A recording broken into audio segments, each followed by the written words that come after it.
Eh bien, en fait, je suis en train de faire une rénovation, enfin, je dis je, mais avec ma femme sur une maison familiale dans le Tarn, hein, donc au nord de Toulouse. C'est une vieille maison en terre crue, et donc les enduits à la chaux nous ont semblé tout à fait cohérents et pertinents par rapport au bâti. On a cherché, il n'y a pas de normes, il n'y a pas de DTU sur ce genre de choses. Et donc, en fouillant sur Internet, il y avait plein d'idées.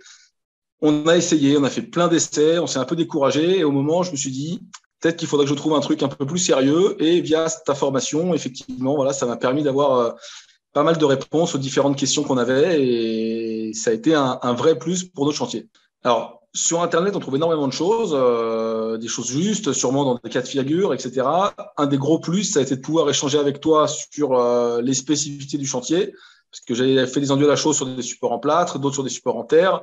Donc, j'ai pu échanger avec toi, et surtout, un des gros avantages, j'ai pu avoir une ligne de conduite, parce que quand on a beaucoup d'informations disponibles sur Internet, on en prend à droite, à gauche, quels sont les outils à utiliser, etc.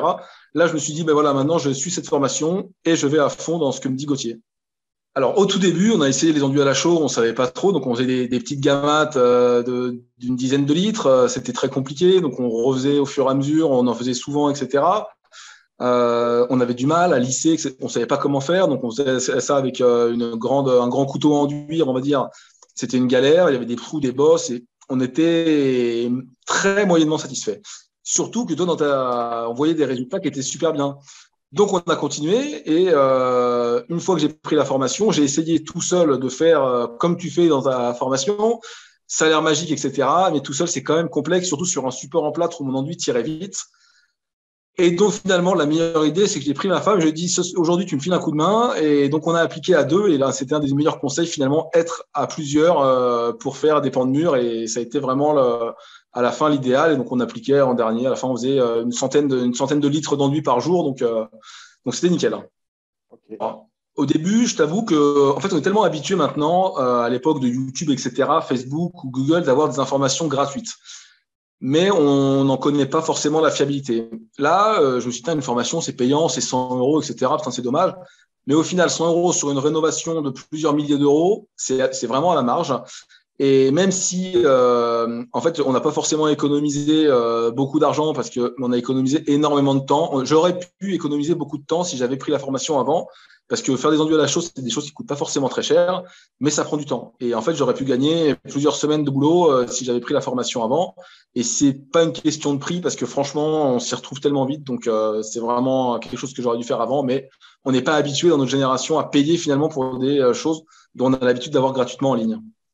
Pour regarder la surface d'enduit qu'on a fait, mais 10, 20, allez, on a dû faire peut-être une centaine de mètres carrés d'enduit sur les murs. Je ne sais pas combien prendrait un artisan pour faire ça, mais ouais, c'est sûr que nous, le sable, ça coûte pas cher, la chaux, ça coûte pas cher, l'eau, je vais pas te dire que c'est gratuit, mais presque. Donc voilà, c'est que du temps à nous, mais après, effectivement, c'est un investissement de se dire, voilà, on veut faire ça le week-end, le soir, mais voilà, après, on se régale et on se dit, si c'est un pro qui le fait, c'est peut-être un peu mieux fait, mais là, au moins, c'est nous qui l'avons fait, donc on est hyper fiers. Et franchement, c'est le truc, on est hyper fiers parce que quand les gens viennent, ils disent, c'est super, vous respectez le bâti ancien, etc. On ne connaissait pas les enduits à la chaux, ça rend vachement bien.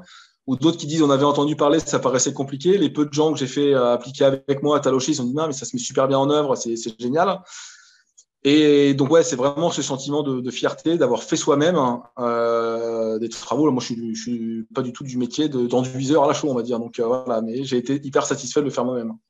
Mais surtout, alors oui, n'hésitez pas à écouter les conseils de Gauthier. Ne vous tuez pas à mélanger vos enduits à la main, acheter un malaxeur. Écoutez Gauthier sur les outils dont il vous parle parce que ça vaut le coup. Et mais à part merci, je ne sais pas quoi te dire de plus.